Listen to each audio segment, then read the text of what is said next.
죄송합니다. 아이는 앞으로 평생 누워 있어야 합니다. 그 말을 듣는 순간 제 심장은 멈췄고 세상은 무너졌습니다. 전 세계 34개의 병원을 돌며 들은 말은 모두 같았습니다. 포기하세요. 불가능합니다. 희망은 없습니다. 그런데 단 3초였습니다. 한국의 한 병원 복도에서 아무도 예상하지 못한 일이 벌어졌습니다. 저는 그날 기적이라는 단어의 진짜 의미를 처음 알게 되었습니다. 과연 그 아이에게 무슨 일이 일어났던 걸까요? 저는 프랑스 파리 외곽 생클로라는 도시에서 두 아이를 키우며 살아가는 평범한 엄마 소피 마르탱입니다. 제 아들 테오는 2019년 2월 6일 태어났습니다. 고요하고 맑은 눈동자, 누구보다도 조용한 아기였습니다. 그런데 시간이 지나도 고개를 들지 않았고 엄마를 보며 웃지도 않았습니다. 6달이 지나도 목을 가누지 못하던 아이를 안고 저는 병원을 찾았습니다. 그리고 2020년 3월 3일 저에게 한 문장이 떨어졌습니다. 희귀 유전성 근육 위축 외증 회복 불가능입니다. MRI 사진에 찍힌 건 이미 기능을 잃어버린 테오의 대뇌 백질이었습니다. 신경 전달 경로가 끊겨 있었고 테오는 앞으로 걷지 못할 것이며 앉는 것도 말하는 것도 불가능하다고 했습니다. 저는 아무 대답도 하지 못한 채 병원을 나왔고 그날 이후 제 시간은 멈췄습니다. 하지만 어머니니까요. 포기할 수 없었습니다. 그래서 다시 시작했습니다. 파리, 벨기에,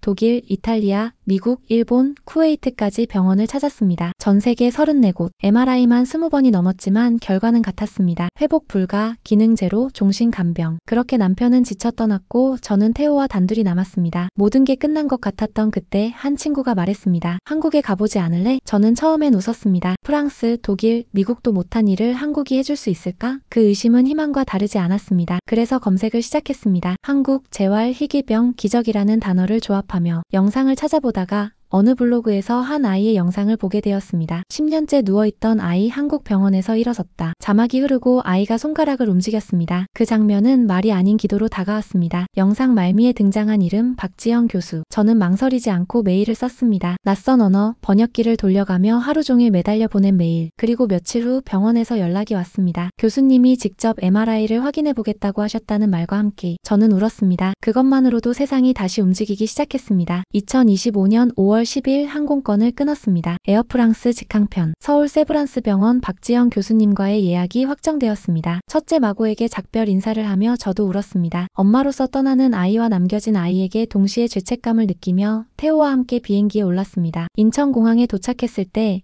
제 이름이 적힌 플래카드를 든 간호사의 모습은 그 나라에 대한 첫인상이었습니다. 따뜻했습니다. 그리고 그 따뜻함은 병원에서도 이어졌습니다. 박지영 교수님은 테오의 MRI가 아닌 눈을 먼저 들여다보셨습니다. 그리고 말했습니다. 반응이 있네요. 전혀 다친 상태는 아닙니다. 희망은 있습니다. 저는 그 말을 듣고 진료실에서 조용히 울었습니다. 5년간 들은 말 중 가장 위대한 문장이었습니다. 희망은 있습니다. 정밀한 평가와 함께 테오는 재활치료에 들어갔습니다. 전기 자극, 감각 자극, 중심 반응 유도. 단순히 근육을 움직이게 하는 게 아니라 뇌와 몸의 연결을 복원하는 과정이었습니다. 첫날 테오는 오른손 손가락을 아주 미세하게 움직였습니다. 둘째 날 반응이 2번, 셋째 날 움직임이 눈에 띄게 증가, 그리고 다섯째 날 테오는 처음으로 자발적으로 제 손을 밀어냈습니다. 저는 그 자리에서 울었습니다. 처음으로 엄마라는 존재를 밀쳐낼 수 있을 정도로 아이가 자기 존재를 표현했다는 사실이 믿기지 않았습니다. 그날부터 치료사의 메모엔 매일 이런 문장이 적혔습니다. 오른손 반응 이해, 눈동자 움직임 명확, 촉각 자극 반응 양호. 박지영 교수님은 말했습니다. 이 아이는 새로운 신경 경로를 만들고 있습니다. 그리고 마침내 2025년 5월 24일 테오가 처음으로 일어섰습니다. 보조기와 치료사들의 지지 아래지만 스스로 무릎을 펴고 체중을 지탱한 시간은 3초. 기록지엔 이렇게 적혔습니다. 자발적 체중 지지 3초 이상 성공. 최초의 자발적 서기 확인. 그날 밤 저는 병원 복도 끝에서 아이의 발을 잡고 속삭였습니다. 테오야, 너 오늘 섰어. 너 스스로 해낸 거야. 그날 이후 아이는 매일 조금씩 걸음을 늘려갔습니다. 2M, 3.5M 그리고 마침내 5M. 박지영 교수님은 말했습니다. 이젠 테오의 의료 기록에 도보 가능이라는 말을 쓸 수 있습니다. 말은 못하지만 감정 표현과 손동작으로 의사를 전달하는 테오. 하루에 10M 걷기가 가능해진 아이. 이제 저는 프랑스로 돌아갈 준비를 합니다. 프랑스 병원은 테오의 사례를 정식 의료 전례로 등록한다고 합니다. 그들은 묻겠지요. 어떻게 가능했느냐고. 저는 대답할 겁니다. 한국엔 아직 포기라는 말을 모르고 눈을 바라보며 치료하는 사람들이 있습니다. 그리고 그들은 제 아이를 걷게 해주었습니다. 기적은 하늘에서 떨어지는 게 아니었습니다. 그것은 어느 날 아주 오랜 기다림 끝에 내 아이의 발끝에서 시작되는 것이었습니다.